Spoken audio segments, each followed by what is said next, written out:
everybody. Welcome to the second video on the important topics for General Studies Paper 1. So in the second video, we will be discussing about modern India. So let us try to understand what are the themes here.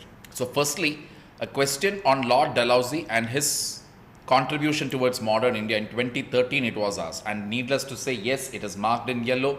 What does it mean? It only means that a question similar to this has been asked in the later stages. Foreigners and Indian freedom struggle, like the foreigners who contributed towards the Indian freedom struggle. Question has been asked on it. Contribution of Indian women and freedom struggle has been asked, and all this have happened in 2013. So 2013 overall, if you see, there are only specific questions, like you should know the names of foreigners, you should know the names of the women freedom fighters, you should know the name of Lord Dalhousie and his contributions. Coming to 2014, we have Naval Mutiny being asked. How did the economic policies of the British in India from mid-18th century till independence, what is its impact?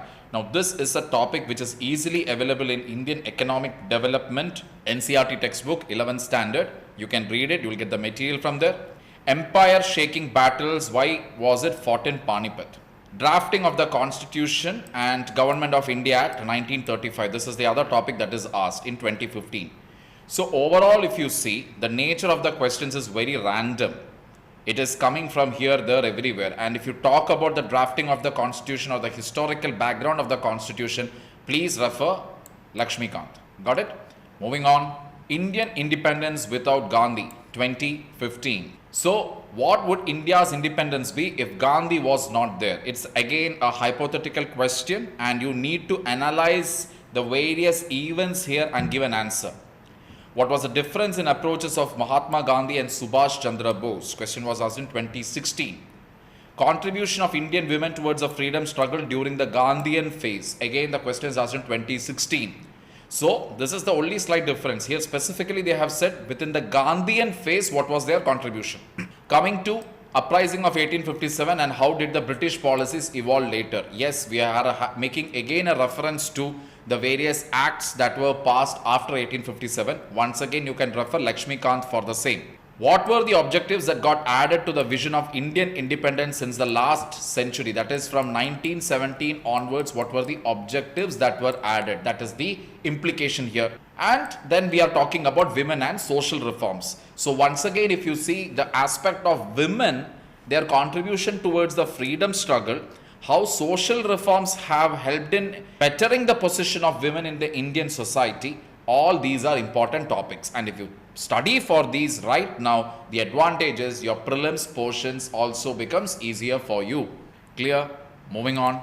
How did the traditional artisanal industry and the rural economy got affected because of British rule? Again, it's a repeat. What is the reason for the failure of policies of the moderates? And the mid-18th century, a spectre of fragmented polity. So the spectre of fragmented polity, we are talking about the Marathas and how there were split up kingdoms all over India, all of that. Coming to 2018, significance of Mahatma's thoughts in present times, how British complicated the process of transfer of power in the 40s, which were the voices that enriched the national movement during the Gandhian phase. So basically, in a nutshell, if you see 1920 to 1947, all the major freedom movements are important. They are all important. And apart from this, you should be able to maintain an analysis of how things have evolved from there. So when you start off your preparation, start from mid-18th century onwards and see which were the splintered groups that were there at that point of time, and also see how the British policies evolved post 1857, and after Gandhi's entry, how things changed. Major movements from 1920 to 1947, how the British complicated the process through unclear policies from 1940 to 1947. All of this, study it according to the timeline. According to that, for each timeline, who were the players other than Mahatma Gandhi who contributed towards the national movement, from women to foreigners to other unheard, or rather not much in the mainstream media we talk about them. So such freedom fighters also, keep a note of it. Indian Renaissance and the emergence of national identity. We are once again talking about the social reform movements. 1857 uprising. Before that, 1857 uprising, if you see, it's a culmination of big and small rebellions in 1757. So which are those big and small rebellions? National movement since 1920s acquired various ideological strands. As you can clearly see, this is again repeated from the previous year. Alright? And last, policies of Lord Curzon is asked. Before this, a policies with regard to a particular Governor General was asked only in the year 2013. After that, in 2020, they have asked. That means the important viceroys or Governor General who made landmark changes or who made life miserable for Indians, such Governor Generals or their viceroys, etc., make a note of it. Clear? Now let us see which are the topics that have to be prepared on the basis of this. First of all, note down important Governor Generals and viceroys. Who are the foreigners and women who contributed to the freedom struggle? Again, in that split it into two. That is, one is the Gandhian phase and the other is the pre-Gandhian phase. What is the significance of the Royal Indian Navy revolt? Who were the players involved in it? How did the economic policies of the British affect Indian economy? It is very easily given in NCERT textbook, 11th standard Indian economic development. Which were the major battles that were fought in Panipat and what was the significance of it, and is there any other strategic areas other than Panipat that actually became a hotspot for important events, battle-wise? What historical background chapter in Lakshmikant, Indian polity, you have to read it. It is very important. You can collect a lot of material from there for your preparation of modern Indian history. Gandhian phase of Indian independence, which were the major movements, what were the core ideals, and analyzing those movements like Champaran, Ahmedabad, Kheda, what was its significance?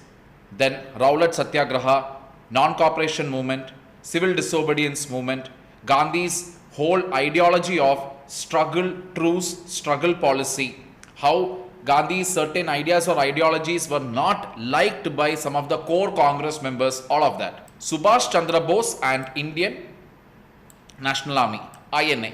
So that also you need to make a note of it. Finally, when we come to reform movements, once again contribution by women, foreigners as well as British. 1857 revolt, once again in detail. What were the reasons? What were the major revolts before 87? And what were the impact of all these finally? The entire phase of freedom struggle from 1920 to 1947 is very, very important. Analyze the cause for each movement and its impact. Moderates versus extremists debate, and similarly, why there were two groups, what was the reason for the split, and the Home Rule League again under two different leaders. Who are those leaders? What is its significance? Polity in India since 1750, like the Marathas, attacks from northwest, weak Mughals, all of it. Make notes about it. Clear? It will actually help you to go a long way in being very strong with your fundamentals as well as to write very good answers for your mains exam.